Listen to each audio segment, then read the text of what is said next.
सभी दर्शकों को सादर प्रणाम। जय श्री कृष्ण। अब समय बदलने वाला है। वृषभ राशि से अब राहु 10वां गोचर में होने वाला है और इसके क्या फल रहेंगे, क्योंकि 18 साल बाद ऐसा योग वापस बन रहा है। तो वृषभ राशि यदि आपकी जन्म की राशि है तो आप ज़रूर ध्यान देवें, इस वीडियो को पूरा देखें।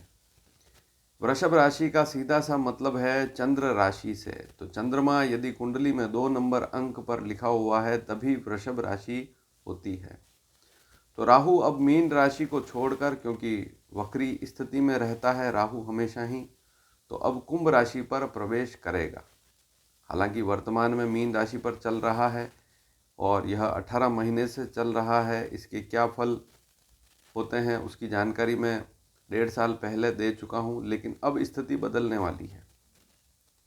तो सबसे पहले तो यह जान लें कि मीन राशि पर जो राहु है कब तक रहेगा। 18 मई 2025 रात्रि 7:30 बजे तक रहेगा और फिर 18 मई 2025 को राहु जो है कुंभ राशि पर वक्री होने से कुंभ राशि पर प्रवेश करेगा रात्रि 7:30 बजे और यह स्थिति चलेगी 5 दिसंबर 2026 रात्रि 9:25 तक। तो 18 महीने लगभग तक यह राहु 10वां रहेगा आपकी राशि से। यदि आपकी वृषभ राशि है तो ऐसा योग 18 साल बाद ही बनता है।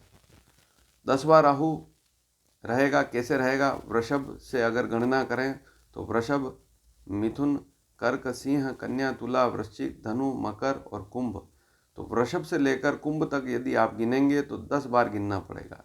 तो इसी से हम गोचर की स्थिति देखते हैं और चंद्र कुंडली में इसका गोचर 10वें भाव में होगा।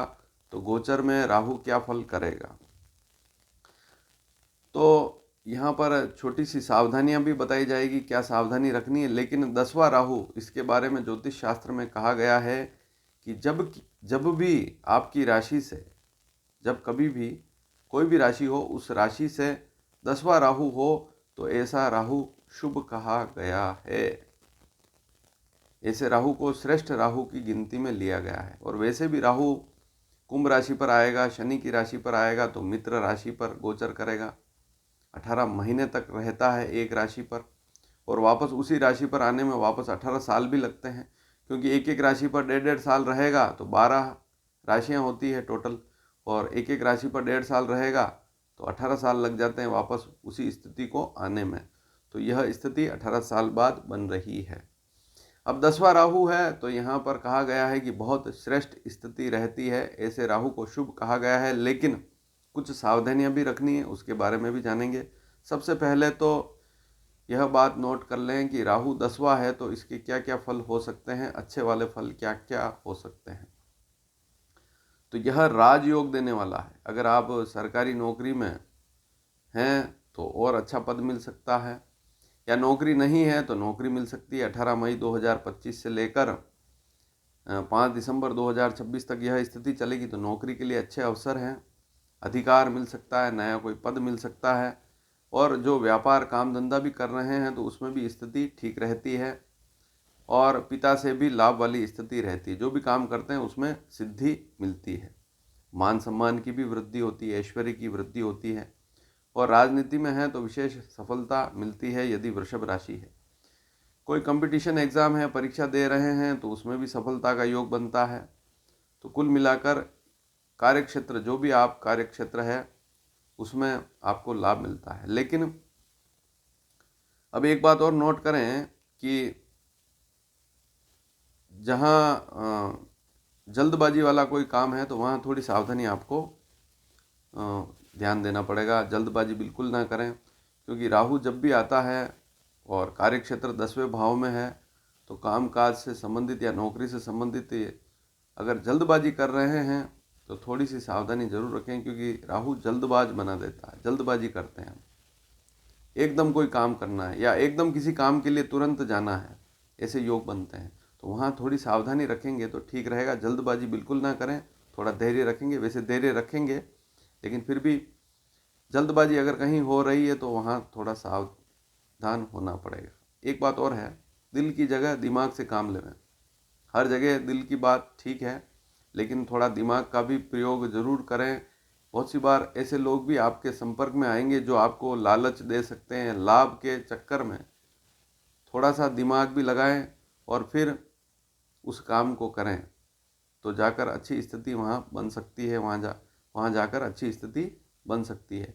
तो थोड़ा सा दिमाग भी लगाना है। दिमाग तो हर व्यक्ति में होता है, लेकिन जब राहु आता है तो कोई लाभ वाली स्थिति है। मान लीजिए कोई व्यक्ति सरकारी नौकरी में है और किसी लाभवश या प्रलोभनवश कोई ऐसा काम जल्दबाजी में कर लिया, तो वहाँ थोड़ी सी समस्या भी आ सकती है। तो यहाँ पर इस बात पर ध्यान जरूर दें। धन का लाभ होगा, जमा पूंजी में वृद्धि होगी, बैंक बैलेंस बढ़ेगा और परिवार वालों को भी लाभ मिलेगा। वाणी में चतुरता रहेगी और उससे आप लाभ भी अर्जित करेंगे। शिक्षा में लाभ वाली स्थिति है ही। खान पान पर थोड़ा सा ध्यान जरूर देवें।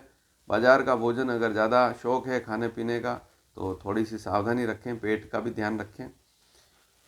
अपने लक्ष्य की पूर्ति के लिए आप पूरा प्रयास करेंगे। जो भी लक्ष्य आप लेकर चल रहे हैं या आपने कुछ विचार कर रखा है कि मुझे ये करना है, तो 18 मई 2025 के बाद वह विचार पूर्ण रूप से वहाँ पर आप उसको करेंगे और उस लक्ष्य की प्राप्ति भी अवश्य होगी।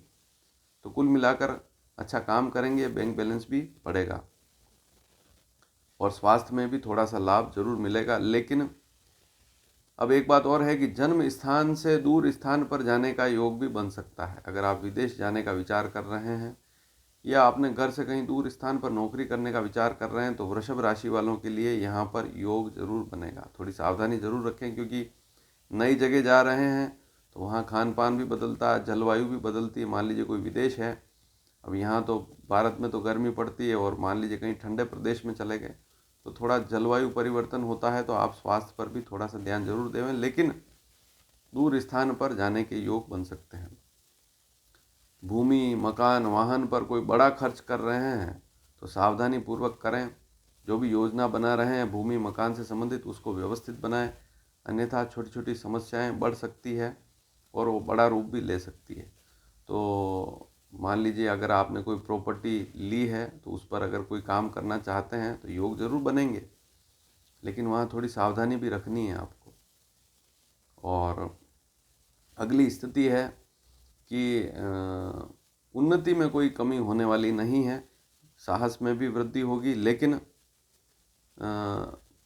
माता और पिता के स्वास्थ्य पर थोड़ा सा ध्यान आपको देना पड़ेगा। हाँ, यदि आपके चाचा हैं, अंकल हैं, भाई हैं, जो भी हैं, उनके साथ अगर कोई प्रॉपर्टी का विवाद है या किसी से प्रॉपर्टी से संबंधित विवाद है तो शांति से उसको सुलझाने की कोशिश करें, अन्यथा समस्या बढ़ सकती है। यदि आप ज़्यादा साहस किया, ज़्यादा उग्रता की, तो वहाँ आपको नुकसान हो सकता है। तो विवाद से बचना है। रहन सहन में सुधार होगा। नई नई तकनीकी वस्तुएं आप घर में खरीद कर लाएंगे। वाहन खरीदना, इस प्रकार के योग भी इस समय में बनेंगे। कुल मिलाकर जो भी कार्य क्षमता है उसमें वृद्धि होगी। काम अच्छा करेंगे और लाभ भी अर्जित करेंगे, लेकिन मन में विचार भी अनेक प्रकार के रहेंगे, ये करूं या वो करूं। तो जो भी काम करना है एक काम करें या अधिकतम 2 काम का विचार कर लें।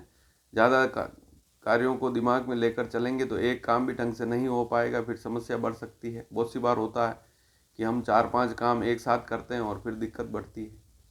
तो काम अगर कोई करना है तो व्यवस्थित करें तो ठीक स्थिति रहेगी, क्योंकि लाभ के योग ज़्यादा हैं। तो कोई एक काम और ढंग से करेंगे उस काम को भी, तो वहाँ लाभ ज़्यादा मिल सकता है। बहुत सी बार एक काम ठीक चल रहा है, दूसरे काम में वापस आप चले गए तो उससे पहला काम भी बिगड़ गया। तो ऐसा काम ना करें। तो यहाँ ये छोटी छोटी सावधानियाँ भी आपको रखनी है। हालांकि बीमारी का नाश होगा। अगर कोई पुरानी बीमारी चल रही है तो वह जो है समाप्त हो जाएगी। थोड़ा सा ध्यान देंगे तो वहाँ आपको उस बीमारी में भी लाभ मिलेगा, तो उसका इलाज पूरा लेवें। यदि अधिक आयु है तो ध्यान देवें। शत्रुओं का भी नाश होगा, या कोई विवाद है तो उसका निपटारा हो सकता है यदि आप चाहते हैं तो। और जो परिवार के सदस्य हैं उनसे लाभ मिलेगा। ननियाल पक्ष है या अन्य जैसे मामा पक्ष है, जो स्वजन हैं, रिश्तेदार हैं, उनसे लाभ का योग है। तो यह भी अच्छी स्थिति है।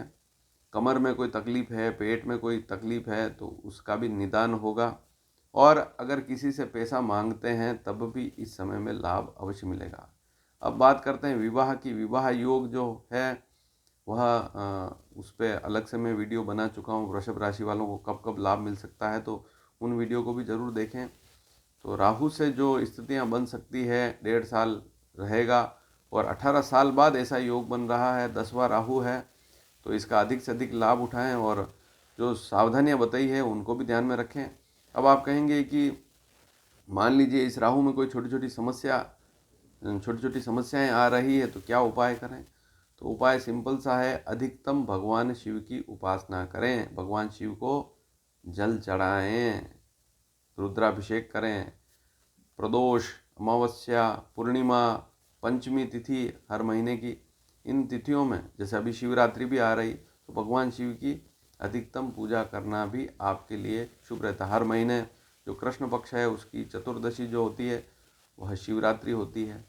इसके अलावा प्रदोष, जो त्रयोदशी शाम के समय त्रयोदशी होती है, प्रदोष जिस दिन होता है उस दिन भी आप भगवान शिव की आराधना करें, पूजा करें, उससे विशेष लाभ मिलता है। ओम नमः शिवाय महामृत्युंजय मंत्र इसका पाठ करते हैं तो लाभ मिलता है, राहु के दोष दूर होते हैं। इसके अलावा यदि कुंडली में काल सर्प दोष है तो उसकी आप पूजा न करवा के केवल आप स्वयं ही घर बैठे अगर भगवान शिव की आराधना करते हैं, रोज़ मंदिर में जाके जल चढ़ाते हैं, तो उससे भी लाभ मिलता है। बहुत सी बार हम काल सर्प के लिए अनेक प्रकार की लंबी चौड़ी पूजा करते हैं, लेकिन स्वयं पूजा करेंगे तो ज़्यादा अच्छा लाभ मिलेगा। महामृत्युंजय मंत्र मात्र से ही सारे दोषों का शमन होगा। राहु के लिए हम मलिन लोगों को देखते हैं, ऐसे लोग जो बहुत दुखी हैं, शरीर से कमज़ोर हैं, बहुत बूढ़े हैं और उनके हाथ पैर भी बहुत सी बार देखते हैं सलामत नहीं है, किसी का एक हाथ नहीं है, किसी का एक पैर नहीं है। ऐसे बुज़ुर्ग हैं, रोड पे बैठे हुए लोग हैं जिनकी स्थिति बहुत बुरी है, उनको भोजन देने से, उनको वस्त्र देने से, उनकी सेवा करने से भी राहु के दोष दूर होते हैं। तो इस बात को भी ज़रूर नोट कर लें। तो ये छोटे छोटे उपाय करेंगे तो आपको लाभ भी मिलेंगे। और वैसे भी राहु जो मैं बता चुका हूँ 10वां राहु है, इसकी स्थिति उतनी बुरी नहीं होती है। किन किन क्षेत्रों में आपको लाभ मिल सकता है, उन क्षेत्रों में काम करेंगे तो वहाँ लाभ भी मिलेगा। और जो जो स्थितियाँ ध्यान रखने की है वहाँ ध्यान देंगे तो उसमें फिर दिक्कत राहु ज़्यादा नहीं करेगा। वीडियो पसंद आए तो शेयर ज़रूर कीजिएगा। धन्यवाद। जय श्री कृष्ण।